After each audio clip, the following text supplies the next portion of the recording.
Di mata orang lain, ini hanyalah sekotak susu. Tapi di matanya inilah kunci untuk kabur.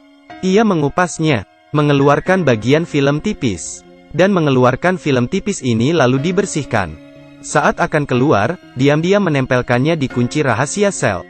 Jadi pada saat penjaga menekan kode tersebut, jarinya ikut menekan 4 tombol itu. Sekali lagi ia melambaikan film itu. Dia mendapat 4 angka. Jadi, mungkin ada 24 kunci kombinasi. Selanjutnya adalah mencoba kata sandi. Tapi bagaimana cara menyentuh kunci ini? Dia meremas kertas toilet menjadi bola-bola kecil. Kemudian meremas pasta giginya. Sama seperti itu dia membuat banyak hal. Kemudian menggunakan kertas kado. Terus meremas dan mengencangkannya. Sebuah bola bundar besar direkatkan. Saat penjaga membantunya melepas borgol, dia segera memasukkannya ke lubang di jendela kecil. Begitupun jika sipir mengunci jendela kecil itu, masih mungkin untuk dibuka. Dari jendela kecil, ia mengulurkan tangannya dan mencoba kata sandi. Paling banyak adalah 24 kali, dia bisa melakukannya dengan benar dan cepat. Untuk mencegah kamera menangkapnya, pertama-tama, dia harus tahu apa yang dilakukan para penjaga. Jadi dia mendengarkan suara di luar setiap saat. Melalui suara, saat pintu dibuka dan ditutup, dia tahu. Para penjaga setiap hari setelah membawanya ke sel, akan keluar untuk mengobrol dan merokok bersama. Jadi ada waktu 1 menit setiap hari. Tidak ada kamera pengawas. Ini adalah celah yang dia cari. Tetapi ketika dia keluar dari penjara dan apa yang harus dilakukan selanjutnya? Jangan meremehkan Ray Breslin. Dia tahu itu untuk melarikan diri dari penjara dengan sukses. Akan ada 3 faktor.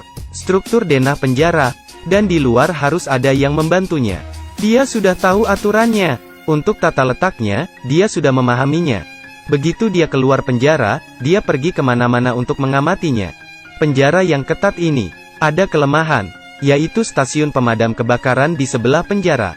Hanya ada satu masalah, hanya ruangan hitam kecil itu yang ada di dekatnya. Jadi dia mengambil inisiatif untuk menimbulkan masalah, memukul orang jahat sampai terluka. Para narapidana dipenjarakan di sebuah ruangan hitam kecil. Itu sebabnya ketika dia mencoba kodenya, dia meninggalkan ruangan hitam itu, menemukan ventilasi ke stasiun pemadam kebakaran. Dia memanjatnya. Ketika para penjaga melalaikan tugasnya, dia naik dari sisi ini ke atas pipa ventilasi, mendatangi stasiun pemadam kebakaran, dengan cepat mengganti bajunya dengan baju pemadam kebakaran yang tidak terpakai di sini. Sekarang harus ada faktor ketiga, cadangan. Ia sudah membuat janji dengan rekan satu tim dari luar. Pada titik ini sebuah mobil kecil akan meledak. Ada kebakaran, maka truk pemadam kebakaran akan diberangkatkan. Dia segera bersembunyi di bawah mobil pemadam kebakaran. Ia pergi dengan mobil ke tempat kebakaran terjadi. Muncul dari bawah mobil. Ketika setiap orang sibuk, tidak ada yang memperhatikannya. Masuk ke mobil rekan satu timnya. Ia berhasil kabur. Benar. Dia bukan seorang kriminal, tapi seorang ahli melarikan diri dari penjara.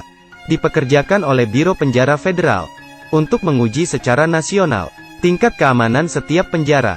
Metode pengujiannya adalah menggunakan identitas palsunya untuk masuk penjara, kemudian mengandalkan dirinya sendiri untuk keluar. Dalam 7 tahun dia memeriksa keamanan di 15 penjara. Tidak ada tempat yang bisa menahannya. Sampai suatu hari, orang dari Chia mendatanginya. Ia mengatakan ada penjara yang sangat misterius, terutama menahan penjahat yang tidak ingin diterima oleh negara manapun. Chia ingin memeriksa apakah penjara ini aman atau tidak. Tetapi mereka tidak tahu di mana penjara ini. Ini adalah misi yang berbahaya. Ray Breslin setuju dengan mereka. Segera tanggal penangkapan tiba. Sebelum berangkat, takut terjadi sesuatu, bawahan juga memberi alat pelacak GPS di lengannya. Baru saja melangkah keluar, Ray Breslin segera ditangkap. Tapi dia tidak menyangka, orang-orang ini menggunakan kekerasan dengan cara yang tidak biasa. Pertama menggunakan pistol untuk menjatuhkannya. Setelah itu semuanya sepertinya sudah direncanakan. Langsung menggunakan pisau untuk mengeluarkan GPS. Kemudian obat penenang dimasukkan ke lehernya, membuatnya tidak sadarkan diri. Menunggu sampai dia sadar kembali. Dia bertemu dengan seorang kepala penjaga dengan setelan jas dan sepatu kulit. Ray Breslin merasa tidak tahan. Dia berkata bahwa itu terlalu kejam, dia tidak bisa melakukannya. Kemudian memberi isyarat bahwa Sari meminta sipir untuk membebaskannya. Tanpa diduga sipir tidak menyadarinya sedikit pun. Masih menahannya. Ternyata kepala polisi itu bersama satu orang. Ingin merencanakan dan menyakiti Ray Breslin. Ingin menahan Ray Breslin di sini. Terkunci seumur hidup. Ini adalah penjara paling ketat di dunia. Sel setiap orang terbuat dari kaca temper. Narapidana yang ke toilet juga bisa melihat dengan jelas. Tidak perlu menyebutkan tindakan kecil apapun. Sel itu dibangun di udara. Metode penggalian tradisional sama sekali tidak bisa dilakukan.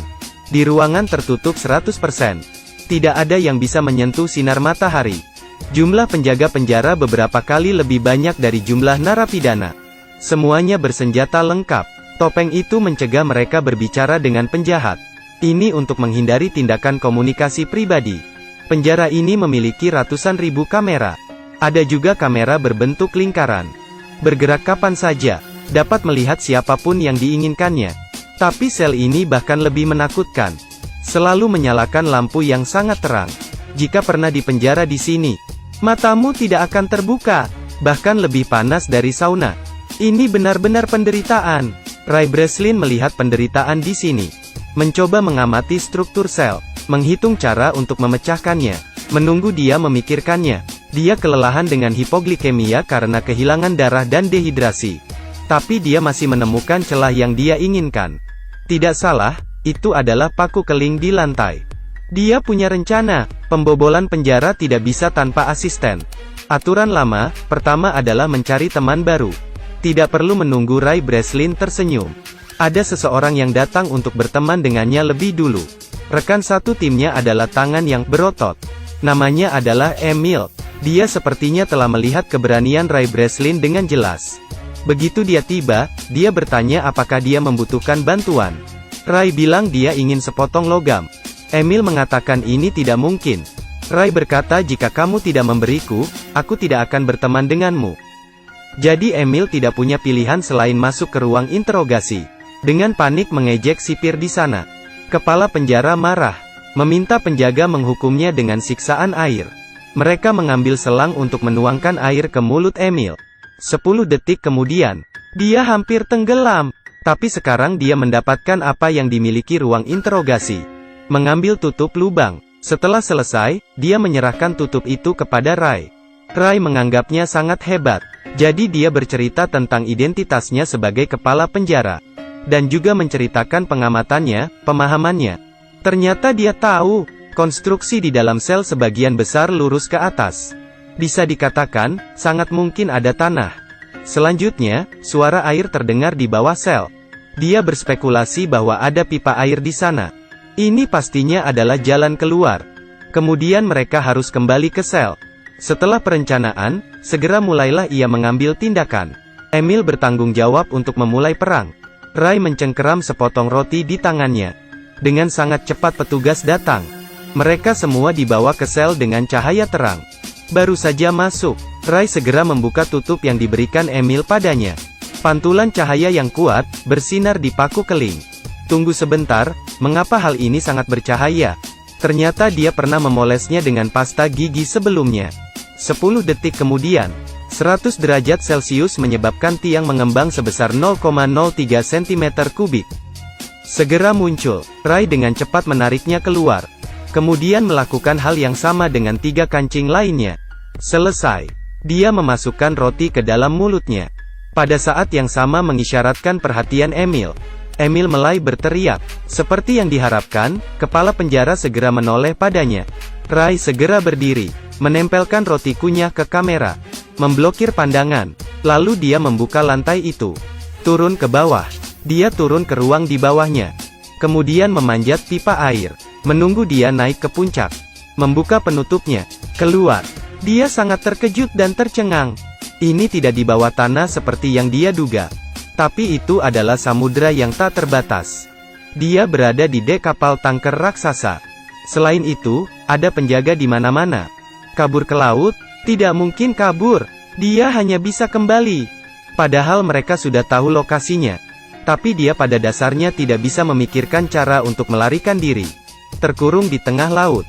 Sangat sulit untuk terbang. Ini adalah sebuah pikiran yang dangkal. Kepala penjara menemukan paku keling. Menemukan upaya melarikan diri oleh Ray Breslin. Memulai penyiksaan untuk mengasingkannya. Dia baru saja pergi tidur. Para penjaga segera mengetuk jendela dan mencegahnya tidur. Menunggu sampai dia sangat lelah sampai dia pingsan. Para penjaga datang untuk memukulinya lagi. Memukulnya sampai dia sadar kembali. Alhasil, setiap hari Ray Breslin selalu dalam keadaan koma. Setelah sedikit nafas, dia pingsan. Tidak lama setelah itu, ia perlu pergi ke dokter. Setelah pemeriksaan, dokter mendecakkan lidahnya. Tapi meski begitu, Ray Breslin masih tidak mudah dikalahkan. Menunggu sampai mereka berhenti menyiksa. Dia terus memikirkan cara. Setiap hari dia makan nasi. Di atas meja makan. Dia selalu diam-diam menciptakan alat untuk melarikan diri dari penjara. 2 lensa kaca. Pulpen. Selembar kertas karton keras. Dicolokkan kembali ke tabung kaca. Benda-benda yang baru dibuat ini disebut kaca heksagonal. Khusus digunakan untuk pengukuran arah. Kemudian mereka membawa seorang rekan baru. Dia berpura-pura berurusan dengan kepala sipir. Sebagai imbalan untuk naik ke dek. Tiba di atas dek. Segera gunakan kaca heksagonal Ray untuk menentukan arah. Ketika Ray Breslin mendapatkan nomornya, ia langsung melihat bahwa kapal itu berada di daerah yang tidak berangin. Dia mengamati bahwa tutup saluran berlawanan arah jarum jam. Jadi mereka ada di belahan bumi utara. Berdasarkan penilaian iklim sedang yang lembab. Kemungkinan besar ini adalah pantai Maroko di Afrika. Langkah selanjutnya adalah menemukan seseorang untuk membantunya menyebarkan berita. Ray langsung teringat pada dokter yang wajahnya selalu menunjukkan ekspresi tidak senang. Jadi dia menyuruh Emil untuk menikamnya. Kemudian pergi ke dokter untuk menjahit lukanya. Berpura-pura sakit sesekali. Mendatangi dokter untuk muntah. Tentunya ini membuat dokter akan merasa sangat tertekan. Mengungkap identitas aslinya kepada dokter. Memintanya untuk memeriksanya sedikit. Tak lama kemudian, hati nurani sang dokter pun terganggu. Membuat keputusan untuk membantunya melarikan diri dari penjara. Dia memperkenalkan perpustakaan mereka kepadanya. Menyerahkannya ke bawahan Emil. Semuanya diatur dengan baik. Akhirnya waktu untuk melarikan diri telah tiba. Saat larut malam, kepala penjara melihat Ray Breslin menabrak dinding. Dia menguping sinyal yang sedang diketik Ray. Mengartikan kode itu, akan ada kerusuhan di area C besok pagi. Kepala penjara memutuskan untuk mengirim 3 tim pasukan untuk menyerang area C. Tapi ini hanya jebakan Ray. Dia ingin semua penjaga lari ke area C. Dengan demikian, hanya 2 tim yang tersisa di tempatnya. Kerusuhan yang sebenarnya dimulai. Rekan tim memulai kekacauan. Kedua geng itu mulai berkelahi. Para prajurit di atas mengarahkan senjatanya ke bawah. Tapi Ray diam-diam pergi ke depan dan menyelinap. Kemudian memanjat tangga. Mengikuti jalur pipa untuk naik ke dek. Siapa yang tahu pintu tersebut menggunakan kunci elektrik. Tidak bisa terbuka bahkan ketika dia menggunakan kekuatannya. Ray Breslin memutuskan untuk pergi memutuskan aliran listrik. Dan itu berarti dia harus turun. Dia tidak punya pilihan lain. Turun ke ruang listrik. Saat dia sedang mengontrol komputer untuk mematikan sirkuit. Seperti yang diharapkan, Emil bisa membuka pintu. Dia akhirnya bisa naik ke kapal. Pesawat yang dipesan juga tiba tepat waktu. Saat dia mendekati pesawat, musuh juga masuk. Emil tidak bisa pergi, karena pria itu belum muncul.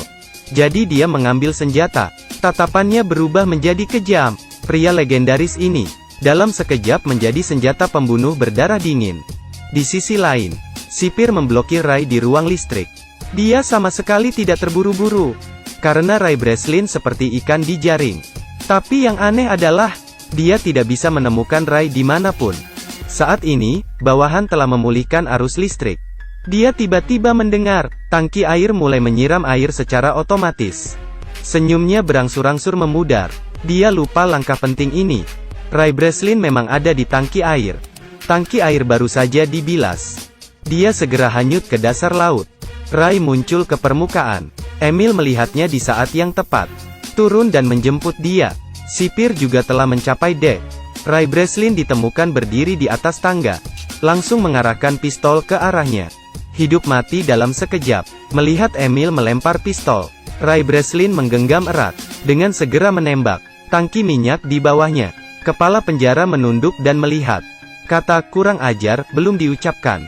Secara bertahap lenyap di lautan api. Beberapa waktu kemudian, mereka pergi ke pantai di Afrika. Seseorang datang menemui Emil. Gadis ini adalah orang yang sama, yang menyuruh Rai sebelumnya. Ternyata dia adalah putri Emil. Alasan mengeluarkan uang untuk mengundangnya datang. Karena dia ingin membantu ayahnya melarikan diri dari penjara. Itu sebabnya ketika dia baru saja masuk sel, Emil mendatanginya untuk bekerja sama. Semua sudah direncanakan. Ray Breslin tersenyum lembut seolah tidak ada apa-apa. Hal yang sangat menyebalkan yang benar-benar ingin dia temukan adalah pria yang bekerja sama merencanakannya hal jahat ini. Beberapa hari kemudian, orang yang jahat ini bangun, menemukan dirinya terkunci dalam sebuah wadah.